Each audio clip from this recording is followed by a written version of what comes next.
Let's welcome on board Rajat Sharma, who's joining us on the show right now to help us try to decode what's looking good in the markets right now. Hi Rajat, good afternoon and great to be speaking with you. And Rajat, believe that you continue to hold that constructive view on the markets, especially the Indian markets, but in the long term. So help us understand that which themes are looking good to you right now. What is that you're bullish on? Good afternoon. Yes, in terms of themes, clearly, it's almost a given that next week there will be a rate cut in the MPC's meeting. So banking, of course, is one sector that I've been bullish on for a very long time because private banking in particular has already anyways been trading fairly cheap compared to a lot of the other pockets of the market. And with RBI's meeting next week, with where inflation is, it's a given that there would be a 25 bips rate cut. So that would be an additional benefit which the banking sector will get. But I think the major reason why I'm bullish on banking, in particular private banking, is because the union budget that we had this year, which increased the tax slabs and made income up to 12 lakhs tax free. The benefit of that you will start seeing from the financial year 26, which is the financial year which has just started. So while a lot of people are talking about consumption spending going up and discretionary spending going up, clear beneficiary, the first beneficiary and the biggest beneficiary of this new tax policy would be banking, because that's where money will come in the first place. So if you talk about things that are working for the bank, the tax policies or the new tax structure is really favorable. Repo rate will be revised to 5.7%, 5.75%, so more money in the hands of the banks. And over the last 2-3 years also, tax policies have been changed in such a way that, a lot of the advantages given to mutual funds where people were taking their money from banks, particularly debt mutual funds, which got indexation benefit and 20% tax rate post that, all of that has been taken away. So gradually, a lot of policies have started favoring banking, and I really like private banking. The top picks I have in that sector would be, clearly HDFC Bank and Axis Bank, which also, by the way, get a lot of their revenue from non-interest income. Another area of banking which I'm really positive on. I think HDFC and Axis both get about 18 to 19% of their total income from, fee-based income. Distribution of third-party products, mutual funds, the AMC business. And the other bank I'm bullish on is Federal Bank. So these three banks, and clearly, a week before the MPC meeting, banking is definitely one sector which I'm really bullish on, and bullish on for the next 3, 4, 5 year kind of perspective. India still remains an underbanked country. Okay. Hi, Rajat. This is Kanishka also joining in. I also want to take your view on the IT sector. Do you continue to be optimistic on that one? And also, how do you see Indian IT companies navigating the whole AI transition play? Yeah, sure. If you look at the history of Indian IT sector, it always trails the US IT, whatever happens there, both in terms of development and adoption to new technology, whether it was digital around a decade back or it's AI now, and also in terms of earnings and valuations. So while US tech companies have run up a lot in the last 1 year or so, Indian tech has been struggling mainly because there was a negative sentiment around Indian IT companies still relying on cloud and digital and basically the legacy business of programming and not really adopting to the AI revolution. In fact, because of AI, there was a lot of job cuts, which we saw at Infosys and stuff. So, my view is that also they got affected because there was a curtailed spending in the US on fears of a recession in US markets on account of Trump's tariffs policies or whatever. Now, US and European companies have started spending more, a trend which we've started seeing. And given where Indian IT companies are, the large IT companies, Infosys and TCS and, Coforge and Emphasis, I think a lot of these companies will benefit from increased spending in the US. So their valuations would, I was looking at Infosys, the dividend yield is almost close to 2.75%. For tech companies to be trading at 22, 24 kind of price to earnings multiple is a very attractive level to buy. These companies are not going anywhere. They are were and will always be part of the core portfolio in India. They will be part of Nifty for all times to come. I believe a lot of these large tech companies. This is one sector which from valuation perspective is really, really attractive. And things should turn around for them given that, the whole tariff business is behind us and there's no fear of a recession in the US as much as there was some time back. All right, take your point on the IT space, but Rajat, there are two themes that have been the flavor of the market in the month gone by. One was the defense pack, wherein just after the recent tensions across the border, we have seen all these defense companies doing well. And along with that, the real estate pack has been doing well. Though on the number front, the numbers were not that great, but from the April lows, if you see, the stocks have given a double-digit return. So give us a sense, one, on do you believe that these can continue to be the flavor of the market in a couple of months ahead as well? And second, are the valuations comfortable and are they trading in a decent zone? So, let's take them one by one. So when you talk of defense, and the moment you say flavor of the month, you know that that's about, or that should at some point die, right?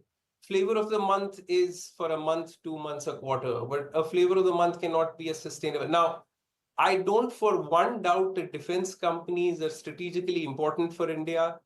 We are in a time where we're seeing increasing hostilities in the world. And, stocks like Bharat Electronics, which, our radars really saved us in this war. So these companies are great companies, but let's talk about valuations and let's not get carried away with, wars or skirmishes. These companies are trading at very expensive valuations. Will they continue to trade at expensive valuations for a while? Sure, they could, because, the sentiment is so much in their favor. But are they value buys? Would you like to buy them at these prices and hold them for, the next 2-3? My sense is you'll get these stocks at a price cheaper than the prices at which they are available right now. Talking of real estate, again, extremely stretched valuations. You look at DLF, Prestige Realty, the Lodha Group, and most of these companies, something very interesting is happening. When I talk to investors in real estate in the market, they feel prices have run up a lot. Like real estate prices are zooming, and the house prices and excluding Bombay where there's a slowdown, but in Delhi, NCR region, Bangalore, Hyderabad, a lot of these house prices are going through the roof, but a lot of that is not being reflected in the balance sheets of these companies. So valuations have stretched. I don't know why, because house prices are really, really robust. They're selling, prices are going up, but the money is not being reflected on the balance sheet. So take a guess where it's going. These are cyclical businesses. Real estate in their peak cycles always run on very, very high valuations, but all of that has already played out for a lot of these large cap real estate companies. From here, do these companies have the legs to keep running higher and higher? Maybe another 2 quarters, I would believe, but that's not on account of fundamentals as reflected in their balance sheets, but more on sentiment, I would believe.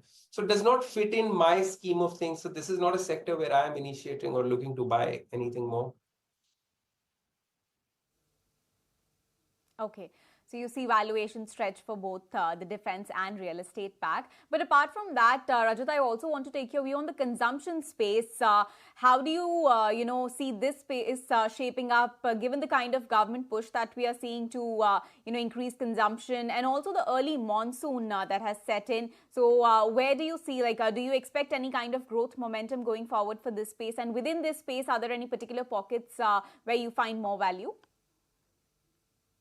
Yeah, no, this is a very, very interesting question because, we were looking at consumption and consumption. A lot of the stocks that I was looking at, particularly, consumption is a very, very large area. There's consumer discretionaries like, Voltas and all. But I was specifically looking at FMCG where valuations have still not come down, but that's largely on account of extreme margin pressure. So the revenues are not growing, whether you talk about HUL or Asian Paints or Nestle and, I was trying to understand why that is. So we started looking at a host of factors and we realized that quick commerce is the reason why a lot of these FMCG, the companies that sell 20, 30, 40, 100 rupee items like soaps and ice creams and biscuits and bread, butter, coffee, these kind of companies, there's the reason why rural demand is not slowing down, but urban demand is slowing down is because quick commerce has allowed a lot of these new players to come in the market. Earlier, whether you'd go to a Nature's Basket or a Modern Bazaar or any Kirana store, you'll see there would be a rack for coffees and there would be Nescafe and Brew, or there would be one more brand. Today, people who are buying on Blinkit and online, so maybe Eternal, this is good news for, because people who are buying on these online platforms, it's like a shop. Type the word coffee and you see 20, 30, 50 kinds of coffees. I have myself tried some 10, 12 different kinds of ice creams in the last 2 months. So for stocks like HUL and Britannia and Nestle or Marico, which sells hair oil, there's so many kinds of coconut oils which you can buy online. And this is likely to stay. So this margin pressure is likely to continue unless some of these larger players buy out some of these brands on, your Blinkits of the world and take them under their umbrella and sell it as theirs, which could take a while. So, I am positive that stocks like HUL would eventually do well when they figure out how to deal with this quick commerce game, but that's a while away. So while we were doing this research, when I said, let's look at all these stocks, I figured 2 stocks which are not impacted in FMCG with this quick commerce. One is cigarettes and the other is alcohol. Now I don't drink now, but I do invest in alcohol companies, and I think these 2 things will never be sold on Blinkit, right? Because the government regulation will not allow it. So both stocks are available at decent valuations. I suggested adding these 2 stocks to our client portfolios. And ITC in particular, after yesterday's correction because of that bad news of selling some 2.3% stake, has become even more attractive. I think if this whole bad issue is behind us, the stocks should trade far higher. You have America with a population of 34 crores with 3 large cigarette companies. You have India with 144 crores, increasing number of smokers and 1 monopoly. 4 out of 5 cigarettes sold by ITC. I mean, it's the market. So, these are the stocks in FMCG that I really like. Correct. So those are the plays that you like in the consumption space. But just one last question I want to take with you. You've talked about how valuations are stretched in the defense and real estate baskets. But apart from that, do you see risks in any particular sectors, and you think investors must avoid and steer clear of? Yeah, from time to time, there are these sectors which get really overheated and everybody wants to buy something in that sector. Personally, I think PSUs are still, since they corrected a little from the top, everybody is like jumping on to buy PSU stocks, not realizing that they're still far, far more expensive than where, you have power generation stocks like SJVN and NHPC, which used to 4-5 years ago traded 24-25 rupees. They ran up to 150, 160 for SJVN. Today it's trading at 100, 120. It's not like it's become very cheap, but just that it's fallen from its peak. But I still, so people find it attractive, but I still think the whole world is not getting into solar and hydro so soon. So still very, very expensive. So PSU, a lot of these government power stocks and PSU themed stocks, excluding banking, a lot of these PSU stocks, defense stocks, real estate stocks, I find these to be expensive.